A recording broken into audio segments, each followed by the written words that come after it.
चलिए, तो हम लोगों ने देखा that basically there are two steps. Okay, so we can again restart about it, that photosynthesis involves two interdependent stages. Okay, ये इंटरडिपेंडेंट स्टेजेस है, याद रखेंगे. Both are required for each other. उसमें ए जो है वो क्या है? Light reaction. नाउ तो इसके बारे में कुछ बताइए.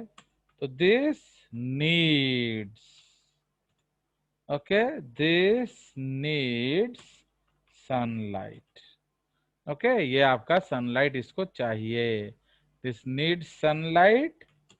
Now sunlight energy is trapped by the pigments in the green plants.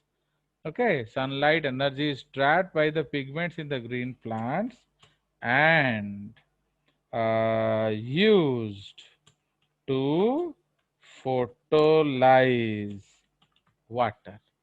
ठीक है, तो वाटर को ब्रेक डाउन करने के लिए यूज होता है. नाउ दिस fertilize water, तापरे the electrons produced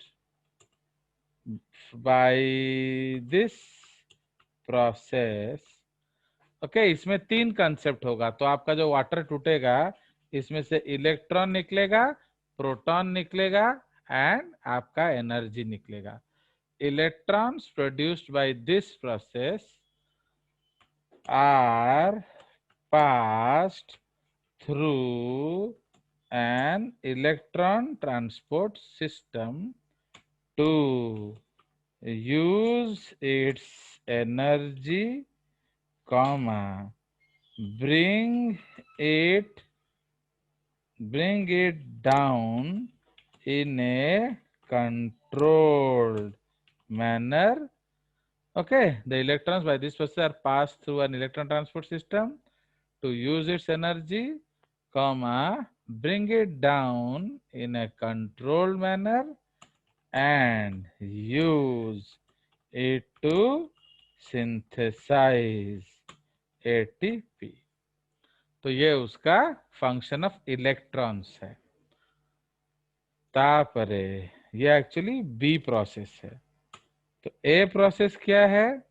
energy liberated, okay, या energy of sunlight is used to excite the electrons produced by photolysis of water. okay, तो ये उसको एक्साइट करने में यूज करता है. फिर आपका इलेक्ट्रॉन ट्रांसपोर्ट सिस्टम क्या है? उस इलेक्ट्रॉन को वापिस लेकर आता है. ठीक है, एंड एटीपी बनाता है. तापरे थर्ड स्टेप क्या है? Protons are used to generate and generate a chemiosmotic potential of proton ions across the membrane. समझ रहे हो? तो इसलिए यहां तीन काम हो रहा है. तो लाइट रिएक्शन में पहला काम क्या हो रहा है? एनर्जी को यूज करके हम वाटर को फोटोलाइज करते हैं एंड आपका इलेक्ट्रॉन्स को शूट करते हैं. It will go to shoots and is used to excite the electrons produced by the photolysis of water. Okay, electrons produced by photolysis of water. So इससे क्या होगा? इलेक्ट्रॉन अपना एनर्जी लेवल्स को climb करेगा. If you have read about your, have you read about this electronic configuration? आप जानते हैं कि इलेक्ट्रॉन के कितने Yes. शेल्स होते हैं?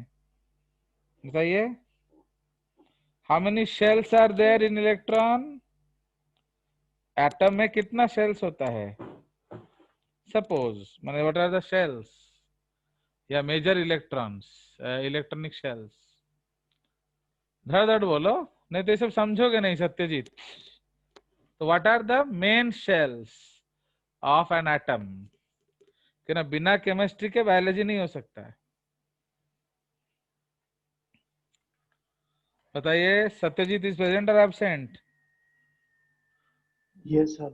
हाँ बोलो, कितने इलेक्ट्रॉनिक शेल्स होते हैं एटम में? सर सेल्स तो इन्फिनाइट होते हैं। इनफाइनाइट मतलब कुछ तो बोलो, माने कोई तो एक कुछ तो किया उससे, एटॉम में तो इन्फिनाइट सेल्स होते हैं, जहां पर भी अ, इलेक्ट्रॉन रह जाए वो ऑर्बिट हो जाता है, मतलब हाँ KLMN। हाँ, तो वो इन्फिनिट कैसे होता है? पागल वागल हो गया क्या? ये सर इन्फिनाइट ही होता है। हाँ तो मेरे को स्टोरी मत भेज, okay? So there are definite electronic shells, how there can be infinite shells? चलो ठीक है, फिर भी आप KLMN शेल्स है, तो what are the sub shells? मैं जनरल आइडिया ले रहा हूँ, तो सब शेल्स कौन कौन से होते हैं? SPDF. SPDF। S SPDF. SPDF होते हैं। तो what are the orbitals? S का कितना ऑर्बिटल है? How one. Many? One. P का एक कितना एक ऑर्बिटल है? पी का कितना थ्री ऑर्बिटल है? थ्री। 3। डी का कितना ऑर्बिटल्स है? 5 फाइव। और एफ का कितना ऑर्बिटल्स है? 7 सेवन। 7. तो एक ऑर्बिटल में कितना इलेक्ट्रॉन रह सकता है? 2 टू विथ ऑपोजिट स्पिन्स। आपको ऐसा बोलना पड़ेगा, टू नहीं, two is not the answer, two with opposite spin. ठीक है, चलिए तो समझ में आया। तो ना अगर मैं बोल रहा हूं इट इज एक्साइटेड इलेक्ट्रॉन्स, तो अगर के शेल में है तो वो कहाँ चला जाएगा? इट में गो टू LMNS, है कि नहीं? वो ऊपर चला जाएगा। तो जब वो M शेल तक चला गया एंड जब वो वापिस M से K में आएगा तो एनर्जी रिलीज होगा।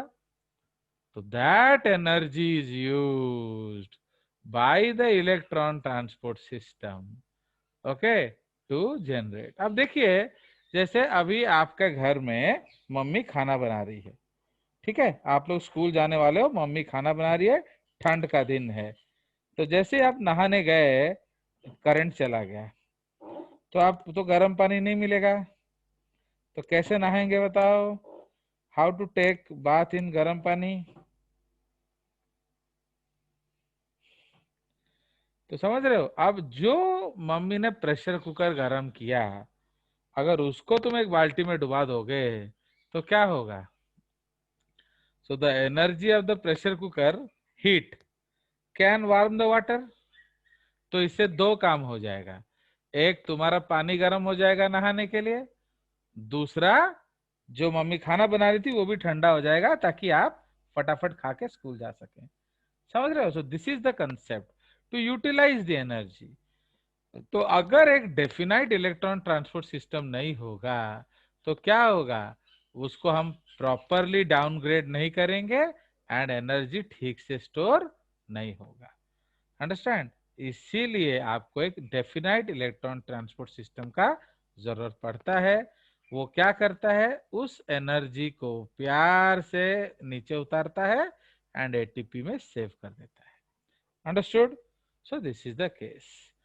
Now, protons are used to generate a chemiosmotic potential of proton ions across the gradient. तो एक्चुअली ये आपका सेकेंडरी एक्टिव ट्रांसपोर्ट करेगा, विल डिस्कस दैट। चलिए, तो समझ रहे हो? तो इसलिए लाइट रिएक्शन के लिए आपका क्या काम है समझ में आएगा। तो देयरफॉर प्रोडक्ट्स, तो प्रोडक्ट्स ऑफ लाइट रिएक्शन क्या है बताइए? तो what are the products of light reaction? बात बोलते बोलते पढ़ो तो समझ में भी आएगा, नहीं तो एक्चुअली ये बहुत मुश्किल है, ये समझ में नहीं आएगा। जैसे सत्यजीत बोल रहा था, what are the products of light reaction? मैंने आपको लाइट रिएक्शन के एंड में क्या मिलेगा?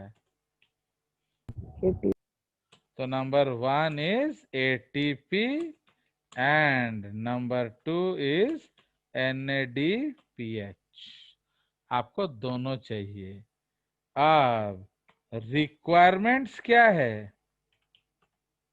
अब जैसे आपको टिफिन लेके मम्मी ने बोला सत्यजीत टिफिन रेडी, ले आओ टिफिन बॉक्स लाओ, मैं पैक कर देती हूँ। तो सत्यजीत बोलता है मम्मी से मु स्कूल रे भूली जाई। तो फिर टिफिन कैसे लाओगे? समझे कि नहीं? अगर आप टिफिन बॉक्स स्कूल में छोड़ दिए हो तो फिर आज टिफिन लेकर कैसे जाओगे? तो समझ में आया? इसलिए एटीपी बनाने के लिए आपको क्या चाहिए? एडीपी। समझ रहे हो? Because ADP plus pi is ATP. तो जब तक आप एडीपी नहीं दोगे एटीपी नहीं बनेगा। उसी तरह एनएडीपी प्लस, जब तक ये नहीं दोगे आपका एनएडीपी, ये प्लस ऊपर होगा एक्चुअली, ठीक है? इन दिस जूम हम लोग सुपरस्क्रिप्ट सबस्क्रिप्ट टाइप नहीं कर सकते हैं, इसलिए आप इसको खुद ऊपर लगा देंगे। तो सही पे ही why I told you inter, तो ये कहां से आएगा? From dark reaction. समझ रहे हो? तो आपको एटीपी एनएडीपीएस कहां से मिलेगा? डार्क रिएक्शन से। तो एडीपी मिलेगा तो आप एटीपी बनाएंगे, एनएडीपीएस मिलेगा तो आप एनएडीपीएच बनाएंगे। तो इसका यूज क्या है? ये टू डार्क रिएक्शन जाएगा, ठीक है? ये टू डार्क रिएक्शन समझ में आया? तो वो फ्रॉम डार्क रिएक्शन आएगा, ये टू डार्क रिएक्शन जाएगा। सो दैट इज वाई हम लोग इसको क्या कहते हैं? Light dependent reaction. ओके, तो light reaction is also called light dependent reaction. माने at any cost you need light, बिना लाइट के ये रिएक्शन होने वाला नहीं है। भले भले। चलिए, उसके बाद जो सेकंड स्टेप है उसको हम लोग कहते हैं dark reaction. Okay, dark reaction, और इसको एक्चुअली कहते हैं लाइट इंडिपेंडेंट रिएक्शन। ना आपको बड़ा ताज्जुब होगा जान के कि डार्क रिएक्शन डार्क में नहीं होता है। समझ रहे हो? तो actually dark reaction does not occur in dark, किंतु ये डार्क में हो सकता है, इसीलिए हम इसको डार्क रिएक्शन कहते हैं। समझ में आया? Please remember, dark reaction does not occur in dark, क्योंकि डार्क में प्लांट रेस्पायर करता है। आप जानते हो कि नहीं? रात को प्लांट रेस्पायर करता है, दिन को फोटोसिंथेसिस करता है। तो जो and a lot of enzymes are common to light and dark reaction, ठीक है? लाइट एंड डार्क रिएक्शन के बहुत सारे एंजाइम्स कॉमन हैं, इसीलिए सॉरी डार्क एंड रेस्पिरेशन के, इसीलिए रात को डार्क रिएक्शन नहीं होता है, बट हो सकता है, इसलिए हम उसको लाइट इंडिपेंडेंट रिएक्शन बोलते हैं। ठीक है जी? नाउ इसके लिए there is no need of light, ठीक है? इसको अदरवाइज हम लोग कहते हैं कार्बन फिक्सेशन रिएक्शन, ठीक है? तो ये कार्बन को फिक्स करता है, तो नो नीड ऑफ लाइट। तापरे utilizes the most abundant protein या एंजाइम ऑन अर्थ।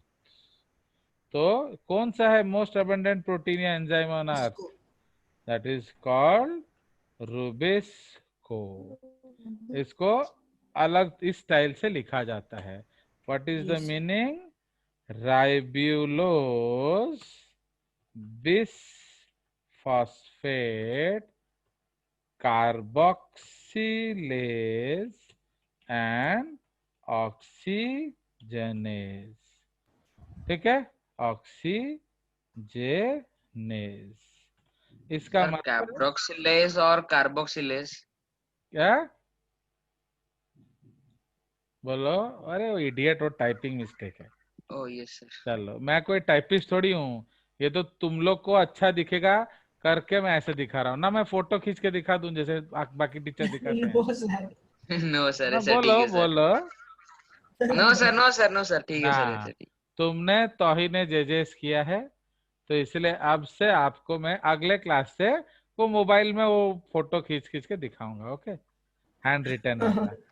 आओ कौन जब तुम मेरा ब्लैक बोर्ड का बेइज्जती करेगा, माने तुमको देखो कितने सॉफ्ट, माने are you seeing better blackboard work than my work from any other teacher till now? No sir. No honestly, sir. आप लोग कितना जगह जाते हो आलू यस कालू? Sir, your work is better than rest of the teachers. No, sir. तो इसीलिए अब आपको वो मिलेगा नहीं, क्योंकि आपने तौहीन किया जेजेस का। चलो, तो अगले क्लास से मैं भी आपको ऐसे नो सर, मैंने सर लिख रहा था तो सर पूछ लिया ना आपसे ना कि ना, तुमने तौहीन क्यों किया गल्ला?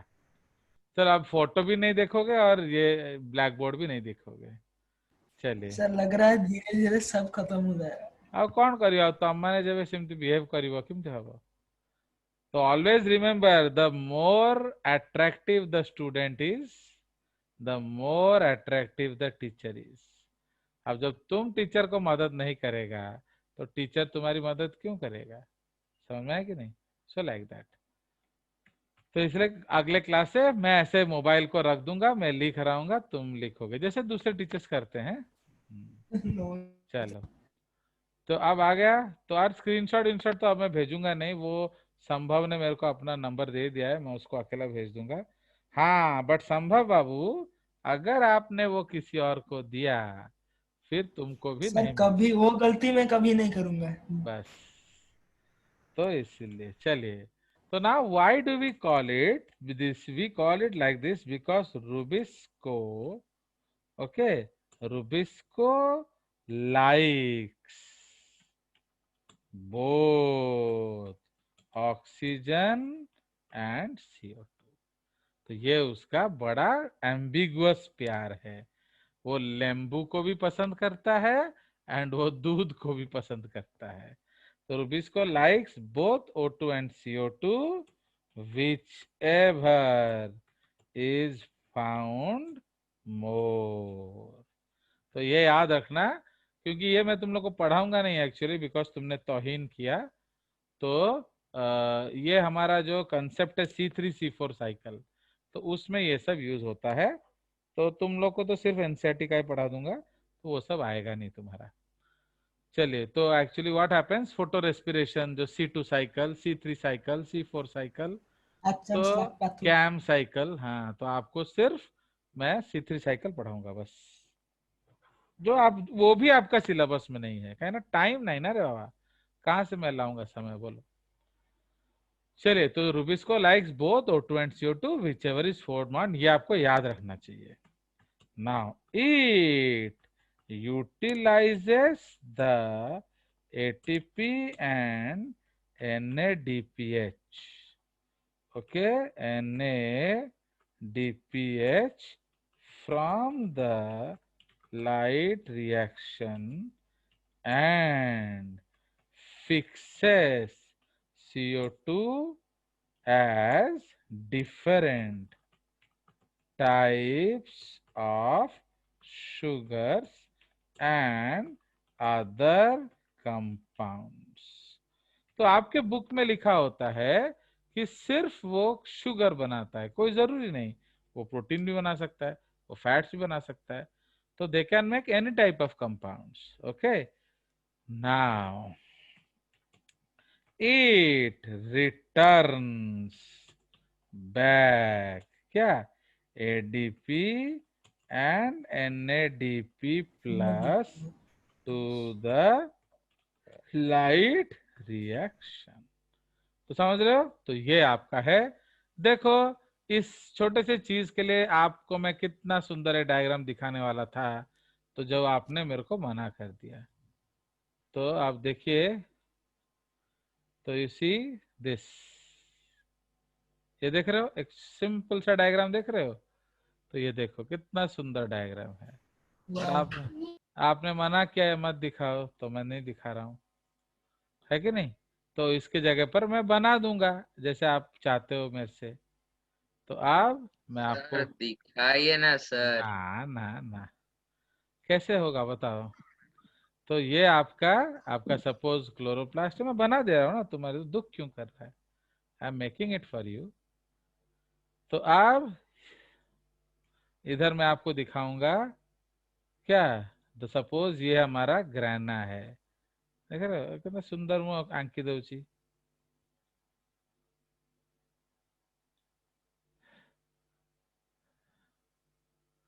सपोज ये ग्राना है हमारा, तो ग्राना is the site of what, light reaction. And इधर हम बनाएंगे एक C3 साइकिल। फाइन, तो C3 साइकिल को सपोज हम लोग ग्रीन ब्लू में बना दें, तो ये आपका C3 साइकिल है। Clear. So this is C3 cycle. Okay, या ये आपका C3 साइकिल हो गया। एंड दिस इज व्हाट, ये आपका लाइट रिएक्शन हो गया। Okay, this is light reaction and this is dark reaction. अब आपको जो इंटर डोनेशन करना है, तो इसीलिए इधर क्या आ जाएगा बोलो, तो क्या क्या आपको देना पड़ेगा बोलिए। तो what you have to give, NADP ATP, है कि नहीं। तो आपको ATP NADP देना पड़ेगा। तो इसलिए हम लोग इसको बीच में लिखेंगे क्या, ADP, ओके, एंड NADPH, ठीक है, NADP प्लस। तो ये कौन देगा बोलो। So this will be given by, Dark reaction. yes, this will be given by the dark reaction। तो ये डार्क रिएक्शन से आएगा to the light reaction. Light reaction and light reaction वापिस क्या देगा, so light reaction will give, ठीक है। तो लाइट रिएक्शन आपको वापिस देगा क्या, ATP एंड NADPH, ठीक है। सो यही डायग्राम जो है, एक्चुअली ये तो कितना सुंदर मैंने बना दिया आप लोगों के लिए। आपको ये वाला दिखता दिस वन, बट उसके जगह पर मैंने आपके लिए सुंदर सा बना दिया है ताकि आपको दुख ना हो। सिर्फ ये वाला, ठीक है। तो ये इंटरडिपेंडेंट रिएक्शंस है। नाउ अब इसके लिए हमको क्या चाहिए, सनलाइट, ठीक है। सो ये आपका सनलाइट है, ठीक है जी। सपोज ये सनलाइट है एंड सनलाइट ने हमको क्या दिया, एनर्जी, ठीक है जी। सो ये आपका बेसिक रिएक्शन है, ठीक है। So this is what is happening in case of the photosynthesis. बोले बोले, अब हम लोग तो अब फोकस करेंगे किस चीज पे, लाइट रिएक्शन पे, ठीक है। सो नाउ हमारा मेन फोकस है लाइट रिएक्शन। नाउ या बिफोर लाइट रिएक्शन हम लोग थोड़ा डिस्कस कर देंगे pigments and photo systems. Okay, pigments and photo systems. Now, can you tell me which is the which are the pigments used in photosynthesis? बताइए। Chlorophyll. तो all pigments. So all pigments are used in photosynthesis. Yes, main one is chlorophyll. So the main pigment is called chlorophyll. ठीक है। तो इसलिए जो main pigment हमारा है वो क्लोरोफिल है। ठीक है, so that is what you have to understand. तो इसीलिए इसमें आपका अलग अलग कंसेप्ट्स है, ठीक है। नाउ अब वी हैव ए डायग्राम, इधर मैं आपको दिखाऊंगा। सो आपको मैं एनसीईआरटी का डायग्राम दिखाऊंगा।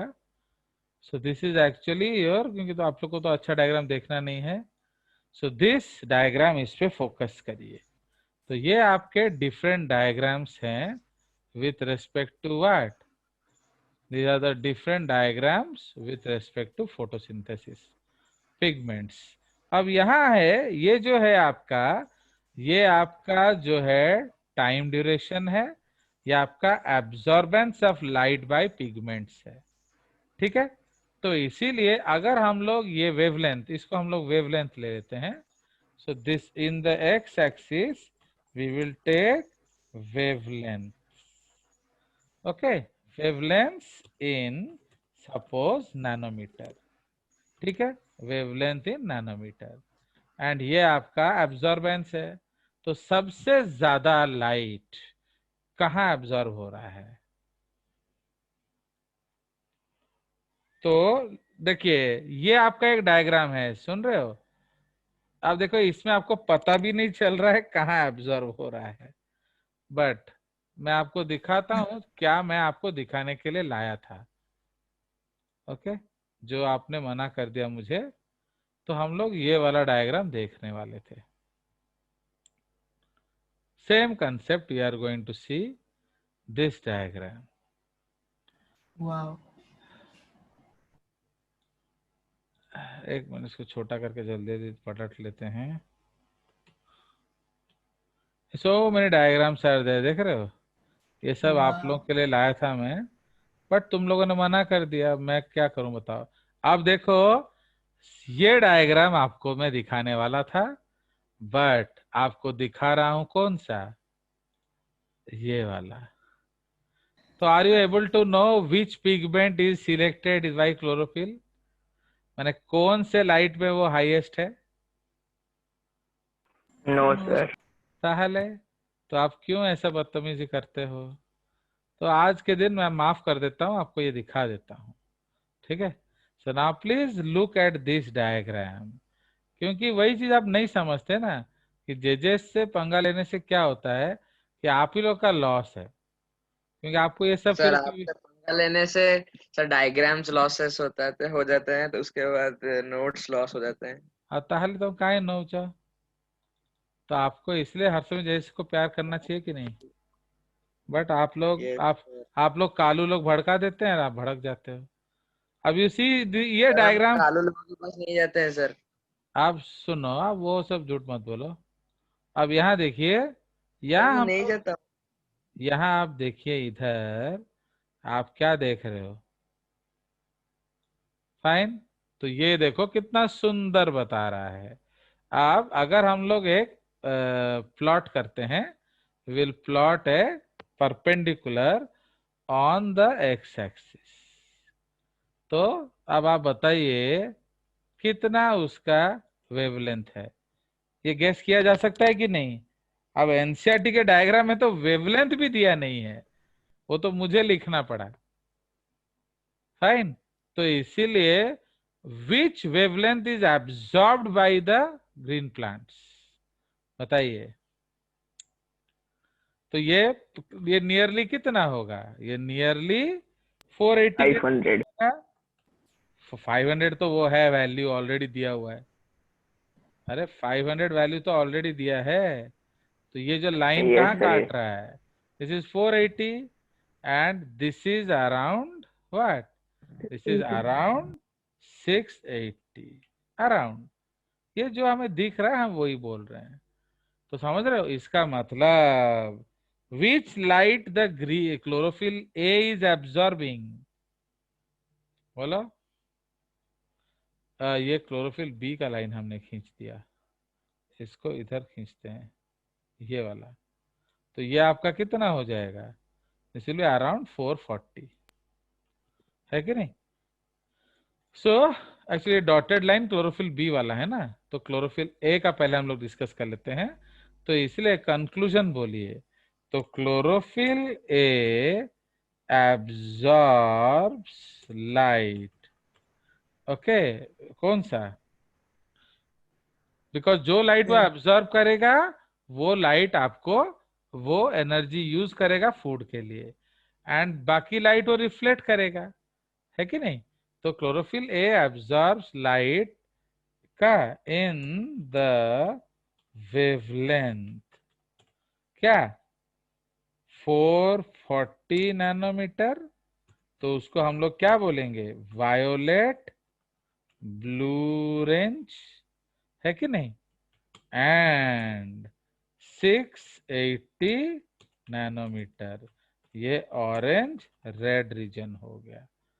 ठीक है, तो इसीलिए chlorophyll A absorbs in the blue violet region. VIBGYOR है ना ये आपका, वायलेट इंडिगो ब्लू जो आप पढ़ते हो कि नहीं, येलो ऑरेंज रेड, तो आपका विबग्योर रीजन में आपका एब्जॉर्ब किया violet blue and orange red, and आपका रिफ्लेक्ट किया कौन सा लाइट? रिफ्लेक्ट्स, बोलो which light? Green light, Green. and reflects green. Green. So they are green in color. तो एक केवीपीआई में ऑलरेडी आया हुआ क्वेश्चन है कि which light is useless for green plants? बोलिए, विच लाइट? हाँ, Green. Green. Green. Which light is useless for brown algae? Brown. Brown. Which light is Brown. useless for red algae? Red. Red. Red. Red. तो समझ रहे हो? तो ये आपका Yes, sir. Concept है। तो this is the basic concept you have to understand. तो इसीलिए जो लाइट यूजलेस है उसको वो रिफ्लेक्ट कर देता है, एंड जो लाइट अच्छा है उसको वो एब्जॉर्ब करता है। तो this is called the absorption spectrum. समझ रहे हो? मीन्स ये कलर वो एब्जॉर्ब करता है। समझ में आया? तो मैं सेव कर देता हूं ताकि संभव को भेजा जा सके। नाउ अब थोड़ा नीचे जाते हैं। अब ये हमने एब्जॉर्प्शन स्पेक्ट्रम देखा, अब ये देख रहे हैं एक्शन स्पेक्ट्रम, माने कहा फोटोसिंथेसिस बढ़िया हो रहा है। ओके, तो now this is the action spectrum. ठीक है, तो एक्शन स्पेक्ट्रम में हम लोग देख रहे हैं ये आपका एक्शन स्पेक्ट्रम है। तो अब again will drop A perpendicular. तो जहां हाईएस्ट हो रहा है वहां से हम परपेंडिकुलर ड्रॉप करेंगे। तो सपोज ये आपका हाईएस्ट है पीक, है कि नहीं, एंड एक और पीक आपका यहाँ हाईएस्ट हो रहा है। ठीक है जी, तो इसका मतलब मैक्सिमम आउटपुट ऑफ कहाँ हो रहा है? तो रेट ऑफ ऑक्सीजन रिलीज, क्योंकि फोटोसिंथेसिस में क्या होगा? आपका ऑक्सीजन बाई प्रोडक्ट है। ओके, तो कितना ग्लूकोज बना हम मेजर नहीं कर सकते, बट कितना ऑक्सीजन रिलीज हुआ उसको हम मेजर कर सकते हैं, एंड उसको हम मेजर कर लेंगे। तो जैसे ही उसको हम मेजर करेंगे तो वो बन जाएगा एक्शन स्पेक्ट्रम। तो समझ में आया? तो ये आपका एक्शन स्पेक्ट्रम है। So this is called action spectrum. Fine. Now अब what are you seeing here, बताओ। तो कहाँ बेस्ट एक्शन हो रहा है? तो Violet और red rate light में. of photosynthesis is highest, okay, in the violet blue and orange red lights, है कि नहीं? So this proves that the main respiratory pigment is what? Chlorophyll A. समझ में आया? Is it understood or not? समझ में आया या नहीं आया बताओ? Yes, sir. तो समझ में आया? तो एक्चुअली हमने देखा कि chlorophyll A violet blue orange red में एब्जॉर्ब करता है, एंड हम देख रहे हैं कि उसी समय आपका प्रोडक्शन ऑफ ऑक्सीजन भी हाईएस्ट हो रहा है। तो अगर प्रोडक्शन ऑफ ऑक्सीजन हाईएस्ट हो रहा है तो ऑब्वियसली प्रोडक्शन ऑफ फूड भी हाईएस्ट होगा। सो this is called action and absorption spectrum. तो मैंने संभव के लिए सेव कर दिया। उसको हम, तो दिस इज द कंसेप्ट। इस ये आपका जो एक्सपेरिमेंट था, उन्होंने क्या किया था, हाउ टू चेक, उन्होंने एल्गी लिया, filamentous algae and aerobic bacteria छोड़ दिया। तो उन्होंने देखा कि एरोबिक बैक्टीरिया क्या है, वो कहाँ ज्यादा मिलेगा, जहां ऑक्सीजन ज्यादा है। तो उन्होंने देखा कि एरोबिक बैक्टीरिया कहाँ ज्यादा मिल रहा है, again blue violet and orange red में। So this is actually the first absorption spectra made by whom? बोलिए, एंजलमैन। तो सबसे पहला एब्जॉर्प्शन स्पेक्ट्रम किसने बनाया था, एंगलमैन ने। ओके, तो उन्होंने ये पहला एब्जॉर्प्शन स्पेक्ट्रम बनाया था। Clear? So this is the concept. तो बेटा एक्शन स्पेक्ट्रम है सर, ये एक्शन स्पेक्ट्रम है, हाँ, absorption. Sorry, action spectrum, sorry. तो ये उन्होंने फर्स्ट, यस मैं भी गलत लिख दिया, ये फर्स्ट